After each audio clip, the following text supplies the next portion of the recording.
Assalamualaikum and very good evening. My name is marlyana Binti rizal. We are from Group 6. Today we are going to present about biological weapon. So biological weapon, or also known as germ warfare, is defined as application of any infectious microorganisms such as bacteria, protozoa, fungi and viruses or biological toxin with the intention to spread a disease or to kill people when it being dispersed in a certain area. So this biological weapon can cause a severe effect such as large-scale mortality, morbidity, and also can incapacitate with a large number of people within a short possible period of time. And of course, it can cause harm on human health. So table 1 shows the example of biological warfare agent, which is bacteria, viruses, and toxin. As for bacteria, Bacillus anthracis is one of the famous bacteria that is being used as biological weapon. So this bacteria can cause anthrax disease. So this disease may be spread by the bacterium spore, either by inhalation, eating, or also contact through the skin lesion that is being produced by this disease. However, there is no evidence that this disease can spread from a person to another, but it is possible from the contact with this infected skin of a patient. So another example of biological warfare agent include Yersinia pestis, where it can cause plague, varroa virus, which it can cause smallpox, and also toxin from Clostridium botulinum, where it can cause a severe form of food poisoning. So Table 2 displays the characteristic of selected bioweapon agent. As what we can see from the table, most of these bioweapon agents have a short incubation period of time, and all of them have a high rate of morbidity, and most of them have high rate of mortality. Now let's move on to history of biological weapon. Biological weapon may be originated from prehistory. Even it is not certain, but there is an evidence that can support this statement. So this evidence refers to a contaminated arrow or poisonous arrow. So Lee Dantec had reported that Melanesian tribesmen produced a contaminated arrow where they used a crab burrow contaminated with Clostridium tetani. So this Clostridium tetani can cause tetanus. Another event reported by Jonathan Barnes in 1984, the Scythian used a rotten viper corpse mixed with sediment of decomposed human blood and applied it on the arrowhead. So this event proved that there is an attempt of using pathogen in order to harm or to kill people, where now they calls as biological weapon. So in the middle of 19th century, the biological weapon become more sophisticated because of the conception of Koch postulate and also the development of the modern microbiology. So this has led to the creation of isolation of any pathogen, and also they can produce skills and techniques to prepare stock of specific pathogen. And so the first well-documented cases of biological weapon happened at 18th century, where at that time there is a war between French and Indian. So at the end of the parley, the British gave them a gift where the gift include blanket and handkerchief, which actually have been contaminated with smallpox. And later on, their biowarfare program have been developed by some of the countries. So the first country that has been the first country that organized first documented biowarfare program is Germany, and they are also the first one to employ biological weapon and the first to embark on biological campaign. So table 3 shows a series of events of biological attack or biological weapon attack during the past millennium. So, however, it is hard to differentiate whether this event caused by the bioweapon attacks or caused by a naturally occurring epidemic. So that's all from me. Now, next, I will pass to Husna to continue the presentation. Thank you, Ma, for the excellent introduction. To discuss further on the topic, we could look at its pros and cons. There are 3 pros discussed in this presentation. First, it secures the country's safety. Next, it promotes the science advancement. And lastly, it can save lives. Securing safety in a country depends on 7 aspects, includes our focused military. A strong military could aid a country in obtaining alliance, strengthen diplomacy, improve humanitarian, and also securing peace settlement. Since the main purpose of military is to engage in combat, bioweapons, known as the biological warfares, are used in their military strategy of both offense and defense. Labs such as USAMRID and testing like airborne simulation in North Korea facilitate in designing a strong biological warfare strategy. Other than North Korea, there are 16 other countries, including Britain and Germany, which have planned in making anthrax as their biological warfare strategy statement, stated by Steed in the Mahen article in 2011. Germany has also been recorded in using other microorganisms such as food and mouth disease virus and Serratia marcescens in their bioweapon too. Moreover, science advancement which bioweapon aid in new discovery of microorganism, identification of bacteria and virus characteristics, as well as new technology advancement of identification and detection have encouraged with the presence of bioweapon. Ebola, which is a dangerous virus, have rise to Ebola kits to conduct diagnosis, which reduce as well as reducing the human contact during treatment. Clostridium botulinum, a dangerous anaerobic organism, encourage the existence of food technology and regulation for consumption. But not only those bioweapons open up to R&D experimental trials for new discovery, it also aids in medical treatment. This pathogen gives ways to breakthroughs of treatment such as vaccine and beneficial compound for the betterment of humankind. In this discussion, there are 2 examples provided.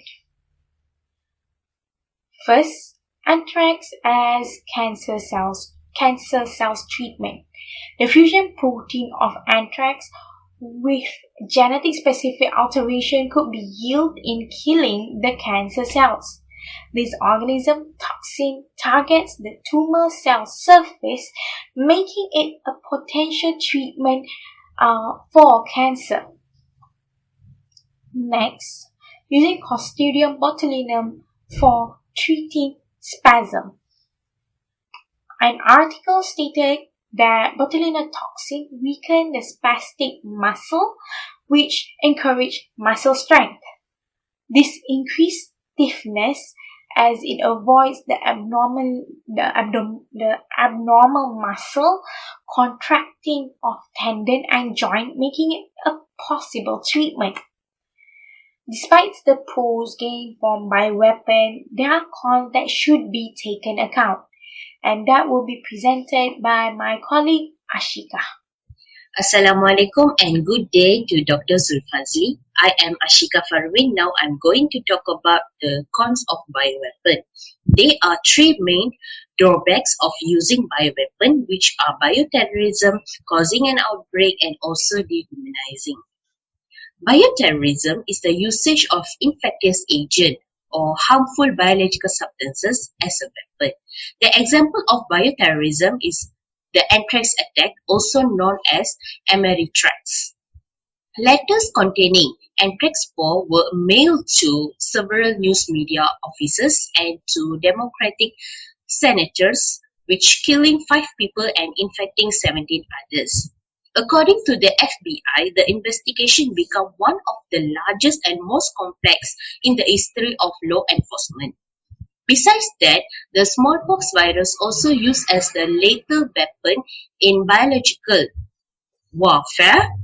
Harris and Paxman in 1982 reported that the decimation of the American Indian population in 1763 is attributed to the wide distribution by the invading powers of blanket of smallpox patient as a gift. Furthermore, the most publicized cases is that of the deliberate contamination of salad bar at USA in 1984 with Salmonella typhimurium, an intestinal pathogen. The member of the Rajneeshpuram cult in Oregon delivered the Salmonella through the water and salad dressing to encapsulate the population of the city. This outbreak of salmonellosis are documented examples of biothreats to the public health. Other than bioterrorism, bioweapon also caused an outbreak. In April 1979, a mysterious biological weapon escaped from the lab in Soviet Union and killing at least 66 people and unknown number of animals. Almost 40 years later, the researchers have finally sequenced the genome of the bacteria behind the death and confirming that it was the strain of anthrax-causing bacterium, Bacillus anthracis, that have been modified by scientists. But in 1979, the modified bacteria escaped as the result of air filter being replaced and not properly reinstalled. Within a week, up to 105 people were dead. Moreover, the 1977 H1N1 human influenza became a pandemic due to the lab mishandling. The strain of H1N1 influenza managed to escape from the Chinese facility when they were trying to create a vaccine for the disease. The virus spread globally and had an infection rate of 20 to 70% among those exposed. Luckily, the strain of the virus caused only mild disease and few fatalities. In addition, the foot and mouth disease caused outbreak in the UK. Outbreak of this disease caused millions of dollars in economic damage as millions of animals may need to cut to limit the disease spread. In 2007, 278 animals in the UK became infected with foot and mouth disease after the virus escaped from the biosafety lab which 4 kilometers away. The outbreak required 1,578 animals to be culled and it cost an estimation of $200 million. Lastly, the usage of bioweapon caused inhumanity. During World War II, some countries began using bioweapons in biological warfare research program. Japan conducted biological weapon research. More than 10,000 prisoners died as the result of experimental infection during the Japan program. Many of these prisoners died as the direct effect of experimental inoculation of agent causing gas gangrene, anthrax, meningococcal infection, cholera, dysentery, or plague. In addition, experiments with pterodotoxin, which is the extreme poisonous fungal toxin, were also conducted. In later years, Japanese officially considered this experiment as the most regrettable from the viewpoint of humanity. Thank you. Thank you, Ashiqah. So for these next slides, I will be talking about how bioweapons can be viewed under three different moral theories, which are consequentialism, deontology, and virtue ethics. So what are moral theories? Moral theories explains why a certain action is wrong or why we ought to act in a certain way. So in short, it is a theory of how we determine the right and wrong conduct. So for the first theory is consequentialism. Consequentialism has the utilitarian as the leading theory. So this moral theory focuses on the result or consequences of our actions and treats intentions as irrelevant. Utilitarianism was founded by British philosophers Jeremy Bentham and John Stuart Mill. This theory states that we should take actions that would bring about happiness not just for ourselves, but for as many human beings as possible. Therefore, utilizing bioweapons can be seen as a right action to take. Because, for instance, in a war, the use of non-lethal biological weapons against an army would indefinitely help to win the war and prevent many more innocent lives from being sacrificed in the fight. Although it is not morally good to intentionally cause infection in people, it is better than killing more innocent lives and destroying a country. So in other words, utilitarianism would see bioweapons as justifiable because it brings the greatest benefit to a lot of people. So for the next theory is deontology. Deontology is an ethical theory that is most closely associated with a German philosopher named Immanuel Kant. He views that the core of morality consists in following a rational and universally applicable moral rule and doing so out of a sense of duty. Based on Kant, we must not go against the universal law and to never use anyone for our own benefit. So as for bioweapons, its application would cause massive killing of people, therefore not morally rational based on Kant. In addition, deontology could not support killing someone as a means to save our own selves because it says that every individual is worthy of respect. As philosopher Immanuel Kant wrote, act so that you treat humanity, whether in your own person or in that of another, always as an end and never as a means only. So for the next theory is virtue ethics. Virtue ethics was developed by Aristotle and other ancient Greeks. This moral theory concerns about why an action was taken instead of focusing on what the action was. Unlike Kant, there are no rules to follow. In order to resolve the ethical dilemmas. Virtue theory says that the right thing to do in a given situation is what a good, virtuous person would do. So, therefore, when a person has good intentions, then the actions are considered acceptable. For instance, if the biological weapon was meant to be used as a self-defense or to protect innocent lives, then it is justifiable.